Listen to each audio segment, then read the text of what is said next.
Everybody, welcome to Mergoddess Tuesday. Yeah, do the wave. Yeah. Oh, yeah. So I got in the pool yesterday.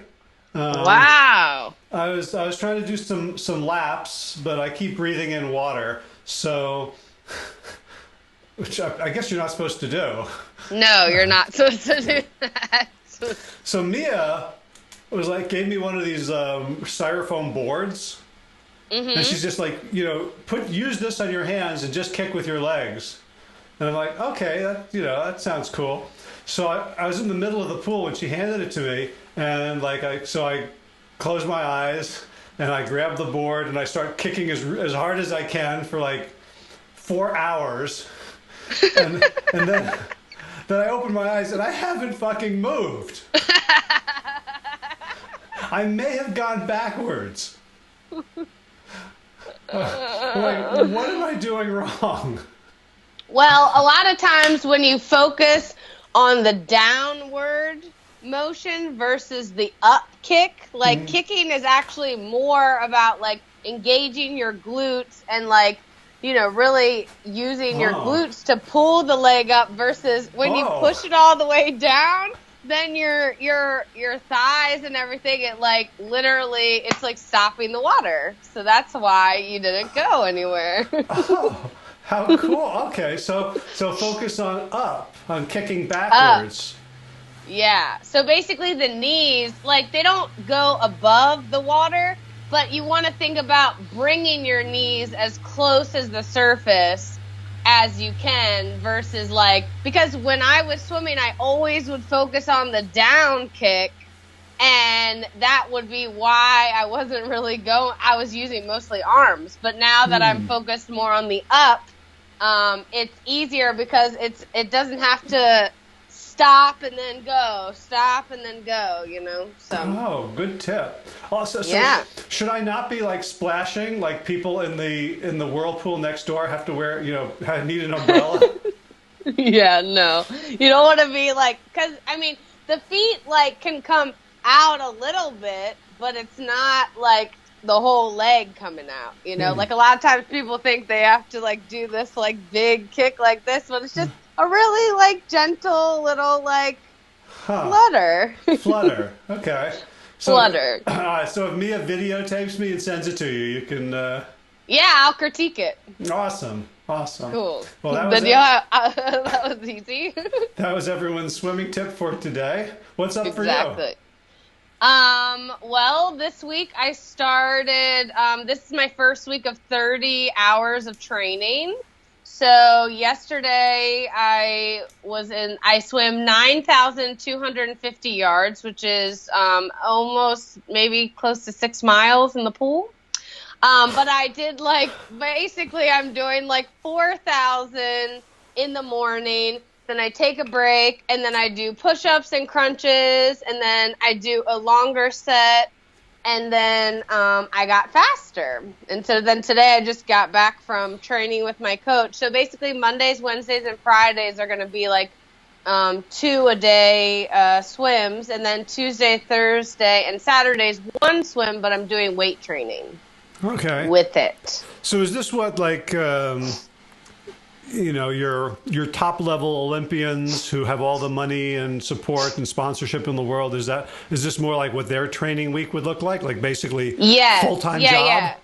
yeah. Because so he looked at basically when I went to New York and I swam against other, Paralympians, he looked at the site of what Team USA is doing.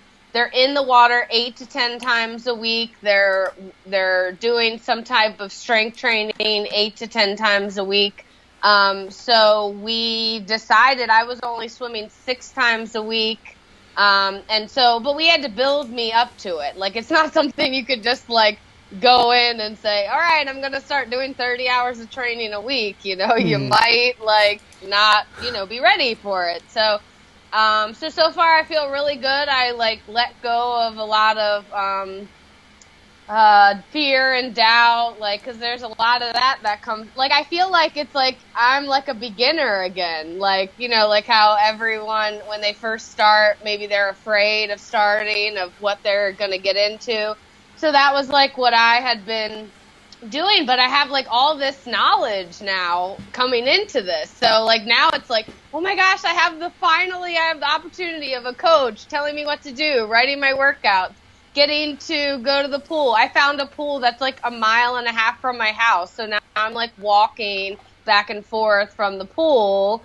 And so that's just more exercise, but I'm like finding gratitude even in the really challenging, because it's going to get harder, right? But I'm going to look at it in a different way. So I'm excited to see how it goes. Yeah, there is a thing about like you've done a lot of work and you've attained a level, and then the initiation into that level is to basically feel like a beginner again. Yeah, and that's what I feel like, because I've never trained like this before. Like I was just doing like maybe a couple times a week I would do like a double swim workout, but it was still not to this level. My coach wants me like I'm timing myself. I'm sending him we're like it's like there's a plan now. Before it's just like, oh, I'll just swim whatever workout, and now it's like, here's what workout you're doing. You want to go faster, you want to get better at it, and so so I'm basically doing a lot of the same. Like he's like, here, we're doing the same thing, and then okay, we're gonna do it again, and you're gonna get faster. Like for instance, today's workout was like a ton of 50s, which a 50 is up and back in a 25-yard pool. And so he would tell me a time, and I would want to get faster. And so, like, there were times, right, when I'm like, oh, my gosh, I don't know if I can do it. But then I'm like, no, I can do it. Like, I know exactly what I need to do. And then I would do it. Like, I would get my fastest time at the end of the workout. And that's what's happening. Like, I'm swimming all of this, like, stuff, but I'm doing really well at the end of it. So it's, like, exciting. And then so it shows that my training is working. That's how you can tell by doing that. Right.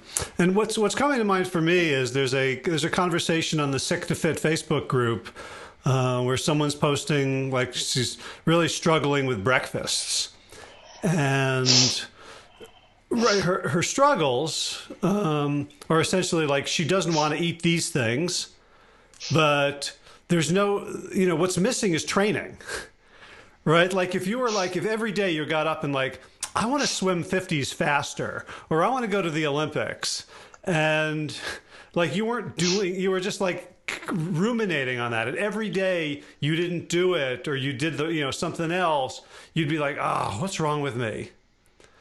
Right? It would sound crazy. And yet, like changing our habits and our behaviors is very much like, we're going for some goal and like taking training seriously. And it sounds like you're taking, excuse me, you're taking training seriously at a whole new level, but it didn't start with this level. It started, in high school or junior high or fourth grade or when you were 18 months old or whatever it was. Yeah, exactly. Just to repeat something again and again with an eye towards always pushing the envelope of improvement.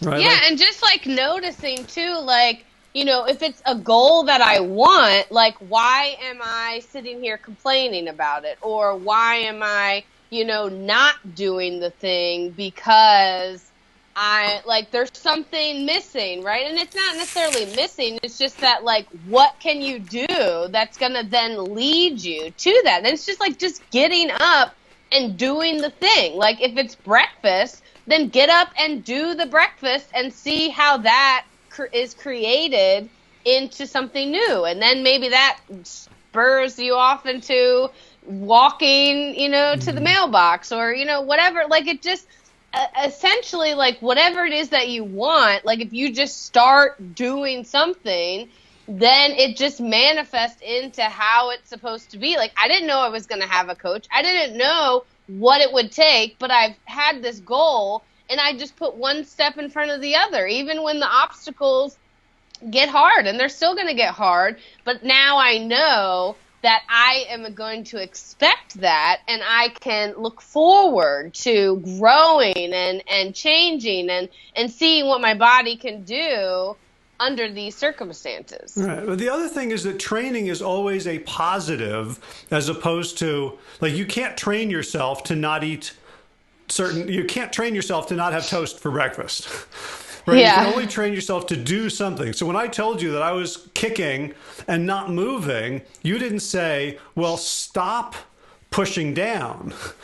Right? What you told me was something to focus on. Focus on lifting the leg up out of the water. And if I focus on that, then automatically the focus goes off of the thing that was stopping me. But we have to train positive things to do and not things to not do. Right? Like, your coach wouldn't just say, okay, today what I want you to do is, like, not turn your arm this way. Right? Like, okay, what do I go? Stick them up my nose? Like, what's the alternative?